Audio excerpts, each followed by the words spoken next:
Hello everyone, and welcome to another vlog in this really hot day where the only thing that I can think of is where is the autumn, where are the cold days, where are the rainy days, where is the fog.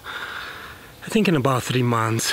So until this is happening, let's get started with this vlog. Photography is a really big thing, and the final result depends directly on the gear that you have, on the accessories that you have, and on you to have an artistic vision and to create photos according to that artistic vision. Today, we are not talking about the artistic vision. We are concentrating not on the gear, but on the accessories. Depending on what type of a photography you're doing, you will need accessories, and you will need different accessories. Even in landscape photography, there are tons of accessories, but there are few of them, I think six.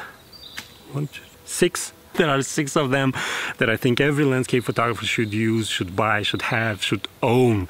So let's go with the number 1.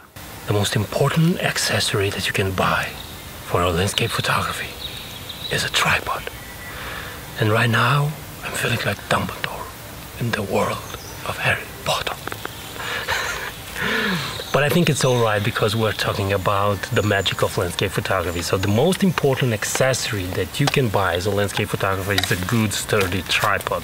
And the tripod should be, I think, carbon fiber from the start, should match your height and should be really sturdy and should carry your camera really well in windy conditions, because every tripod is good when there is no wind, when the terrain is flat.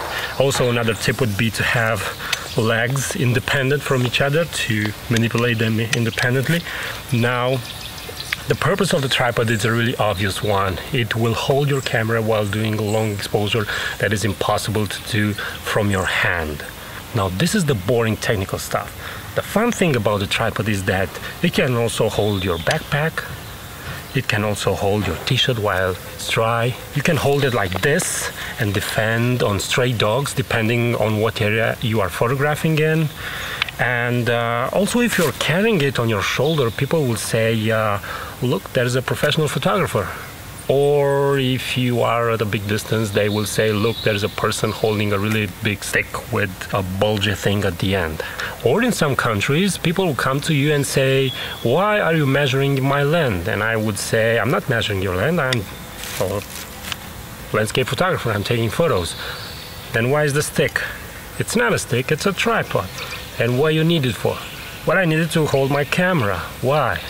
And at that point you realize that person, it's kind of like a 2-year that it's keep asking the why question, okay?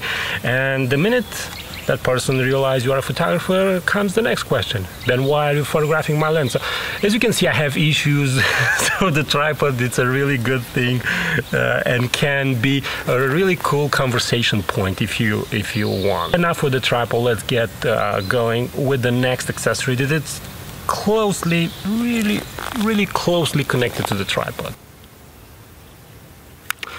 This is a remote control. This is wireless, but you can also use a wired remote control. It's an absolute must. If you already bought the tripod, you absolutely need a remote control in order to have the camera not shaking when you're pressing the shutter. Also, without this, you will not be able to do bulb exposures, and that are exposures that are over 30 seconds. So buying this, which is a couple of dollars, it's an absolute must. If you're coming near me and you say you're a landscape photographer and you don't have a tripod and this, I will not believe you that you are a landscape photographer. So you need at least 2 things. Beside your camera, you need a tripod and a remote control. There are days when you want to check your photos on the back screen of your camera and you just can't see the photo because of how bright the light is. And in that moment, you have only the chance of checking out the histogram. Now, the histogram will tell you if the exposure is correct or not, but sometimes you just want an exposure that depicts the moment much accurately, so you need to see the photo that you're doing, but it's impossible because of the light. And that is the moment when I'm using this. This is an LCD viewer. It comes with a metal frame that would attach to the camera and you will do this, and this is magnetic, but I'm not doing that. I'm not attaching anything to the camera. I'm just using that, place it on the back screen of the camera, look through here, and it does the job. I can see the photos, the luminance is great, and you can make good decisions. And this problem happens not only during the day. This problem can happen during sunrise or sunset or any other moment.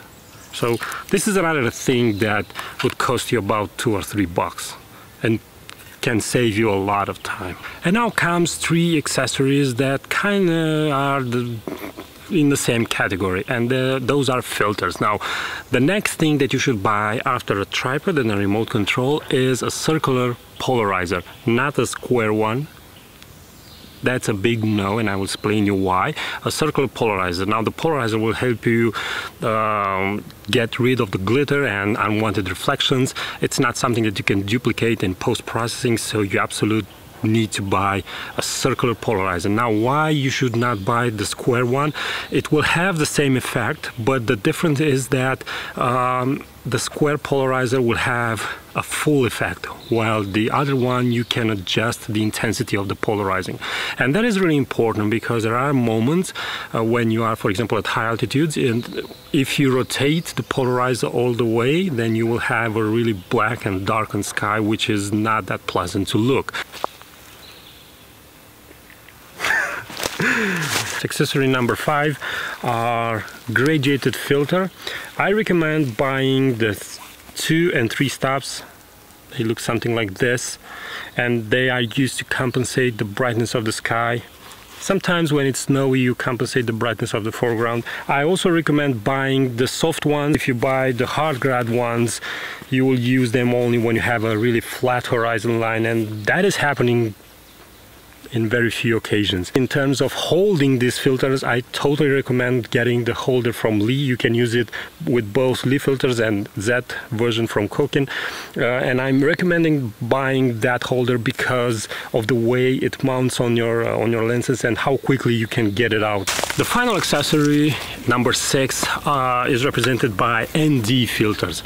Here I recommend buying really good ones from Lee or BW, and I recommend buying the square ones that can be mounted in the same holder that can hold the graded ones. I'm using the Lee, and also a thing that you should be extra careful is that these are glass, and any smash will crack them. This is the way I crashed and smashed my 6 stop. Now I have only my 10 stop.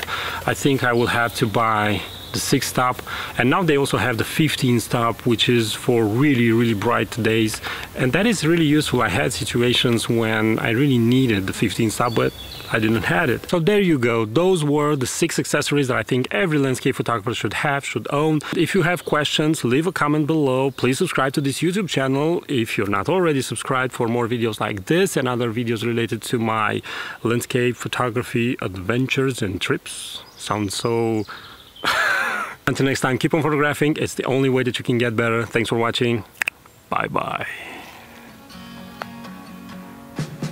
I'm doing the eye. I'm doing, it looks okay. No, I don't think it looks. Bye bye.